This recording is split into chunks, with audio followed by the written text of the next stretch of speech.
নেত্রকোনার খালিয়াজুড়ি হাওরে বজ্রপাতে ৩ জনের মৃত্যু হয়েছে। দুপুরে খালিয়াজুড়ির সাতগাঁও হাওর থেকে গরু আনতে গিয়ে বজ্রপাতে মৃত্যু হয় এক কৃষকের। সকালে জগন্নাথপুর গোদারা ফেরিঘাটে ধনু নদে মাছ ধরতে গিয়ে বজ্রপাতে মৃত্যু হয় এক জেলের।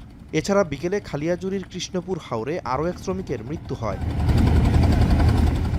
হবিগঞ্জের বানিয়াচং ও নবীগঞ্জে বজ্রপাতে ২ জনের মৃত্যু ও ১ জন আহত হয়। স্থানীয়রা জানায়, বিকেলে বানিয়াচংয়ের জাতুকর্ণপাড়া গ্রামের মাঠে কাজ করার সময় বজ্রপাতে এক ব্যক্তি নিহত ও আরেকজন আহত হয়। অন্যদিকে বিকেলে নবীগঞ্জ উপজেলার নোয়াগাঁও গ্রামের মধ্যের বন হাওরে গরু আনতে গিয়ে বজ্রপাতে আরও একজন নিহত হয়। ঝড়ে গাছ চাপা পড়ে ৩ জনের নিহতের ঘটনায় এলাকায় শোক বিরাজ করছে। আকস্মিক মৃত্যুর ঘটনায় হতবাক সবাই।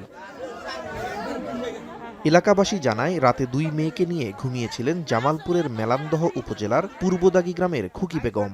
ভোররাতে কালবৈশাখী ঝড় শুরু হলে ৩টি গাছ উপড়ে পড়ে খুকি বেগমের ঘরের উপর। এ সময় চাপা পড়ে প্রাণ হারান মা ও ২ মেয়ে ফাতেমা ও ফরিদা আক্তার। হওয়ার পরিবর্তনে ৩টা গাছ উল্টে যায়, ৩টা লোকের উপরে পড়ে যায়। অনাকাঙ্ক্ষিতভাবে ওনাদের ৩ দিনের এই ঘটনাস্থলে মৃত্যু হয়। গাছ বসে গরুর ঘর বসে গরুর পরে মারা গেছে। খবর পেয়ে সকালে স্থানীয়দের সহায়তায় মরদেহ উদ্ধার করে ফায়ার সার্ভিস। ঘটনাস্থল পরিদর্শন করেছে পুলিশ। আব্দুল গনির স্ত্রী এবং ওনার ২ সন্তান মৃত্যুবরণ করে। সংবাদ পেয়ে আমরা সকালবেলা ঘটনাস্থলে আসি, এসে গাছ সরাই, ফায়ার সার্ভিসের সহায়তায় লাশের সুরতহাল রিপোর্ট প্রস্তুত করা হয়। অন্যদিকে সিরাজগঞ্জের উল্লাপাড়ায় কালবৈশাখীতে ঘরের উপর গাছ পড়ে এক নারীর মৃত্যু হয়েছে। কয়েক মিনিটের তাণ্ডবে ক্ষতিগ্রস্ত হয় বিভিন্ন এলাকার গাছপালা।